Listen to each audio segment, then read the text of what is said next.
Before we begin, make sure to smash that like button, subscribe to our channel, and click the notification bell for more amazing videos. Student missing 16 years ago found in North Korea. After what she heard on the phone, she dropped it to the ground. There was a voice on the other side that had an effect on her. Without speaking a word, she gestured towards her husband to come over. The voice on the other end of the line had some news about her son, Davi. But that was impossible. He'd been missing for 7 years.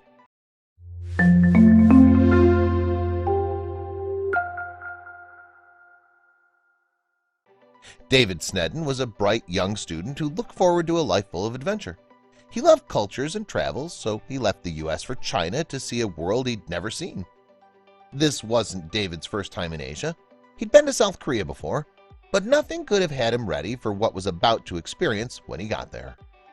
His coursework was done, so he said he was going to take a look around some touristy spots in Southeast China before he came back, David's dad, Roy, told the Washington Post. David's trip was a mystery that even the best of the government officials couldn't make heads or tails of. Where had David gone? The last time his mother heard from him was an email he sent to her explaining how excited he was to do some adventuring in China. He only had 3 weeks to spend in the country, so he created a schedule to stick to. "If you've never heard from me again," he wrote, "look for my body in the western Yunnan province of China or the Yellow Mountains of Anhui. Just kidding. No, I'm really so excited." Although he was joking, it seemed that his email would only be an omen. David headed for Yangzhou with his roommate from university, George Bailey. They backpacked through a beautiful town along the Li River. But after biking together for that weekend, the two went their separate ways. George's journey took him north while David's took him west to Yunnan. It was a Monday morning when David parted ways with his friend to catch a bus west. George woke up from the commotion and decided to wave his friend out. David shouted, "See you in Provo," before turning and walking out the door. Little did either know that those would be the last words ever spoken between the two.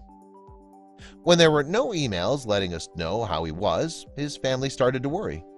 Maybe he'd just forgotten, but soon they'd realize how much more sinister things were.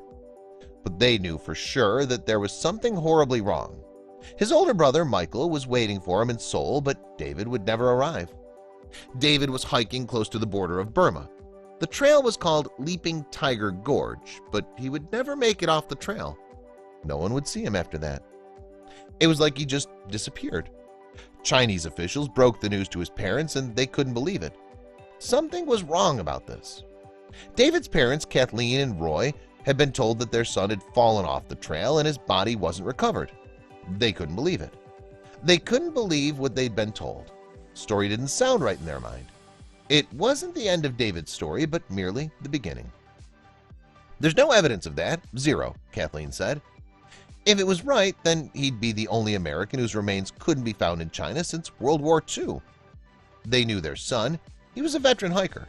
He wouldn't have made such a reckless mistake on a tourist trail that amateurs hike on. What was really going on? Roy was determined to find out what had really happened to David, so he enlisted the help of 2 of his other children, Michael and James. Together, the boys traveled to Yunnan to try to find their missing brother. A month after David had disappeared, they reached the Leaping Tiger Gorge, where they met with a suspicious sight. "It was ridiculous," Michael Snedden said.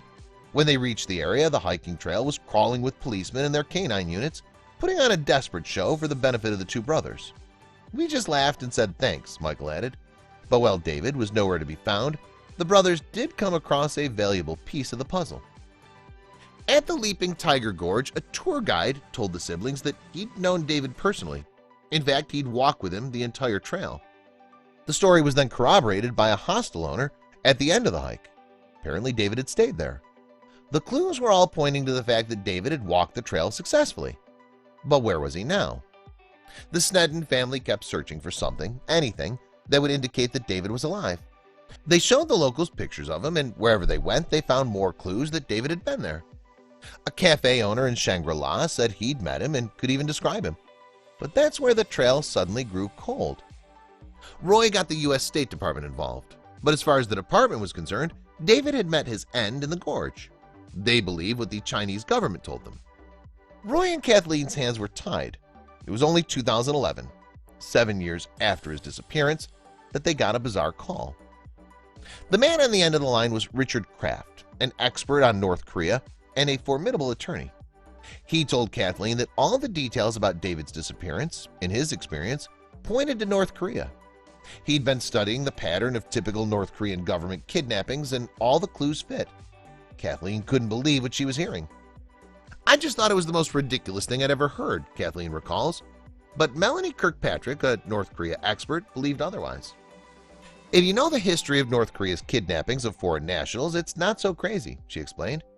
So what was really happening to David, and where was he now?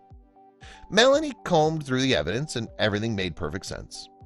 "We know that North Korean operatives were active in that region, Yunnan, around the same time David was there, with China's full permission," she said in a shocking statement, but she had more evidence to support her theory. Melanie claimed that Japanese politician Kaiji Furuya told her, "It's most probable that a U.S. national has been abducted to North Korea back in 2013. But the most convincing evidence only surfaced in 2016. An informant had come forward with new information, according to a South Korean organization that specialized in North Korean kidnappings. Some sources inside Japan made some wild claims about David's whereabouts, namely that he'd been kidnapped by North Korean officials and forced to teach Kim Jong-un English. This information was even corroborated by Choi Song-young, who was the head of the abductees' family union in Seoul. Could these claims possibly be true?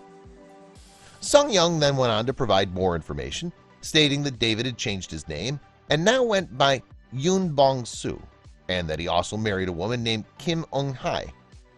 Could that be why nobody could track David down? There was one problem with this information, though. Song-young's information came with a caveat. He was only about 50% certain that the information was reliable. David's parents couldn't afford to get their hopes up just to discover that none of the information about their son was true. And besides the unreliability of the information, something else complicated the issue further.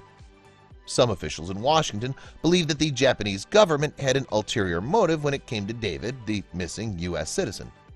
They believed that Seoul's abductees' family union was only raising suspicions about kidnapped Americans and drawing attention to David's story so that the United States would intervene and help abducted Japanese citizens in the process. The U.S. State Department then said that all the evidence that had been uncovered in David's case was purely circumstantial. The U.S. State Department said that there was no credible information to substantiate the idea that he's been abducted. What could David's parents do now? Now the Sneddons were stuck with evidence that they felt was convincing enough for them to believe that David's disappearance did indeed have something to do with North Korea. "My thought initially," Roy Sneddon said, "is they, North Koreans, mistook him for someone who was trying to move North Koreans out." The Sneddons weren't about to give up the search for their missing son, though. They decided to take another step forward and try to get help from Congress.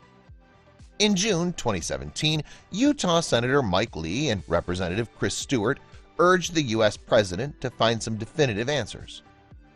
But while the Sneddons waited and prayed for a break in the case, they took comfort from wherever they could. "If my son has a part in helping North Koreans have a normal way of life in any way, I would just be thrilled," Kathleen said.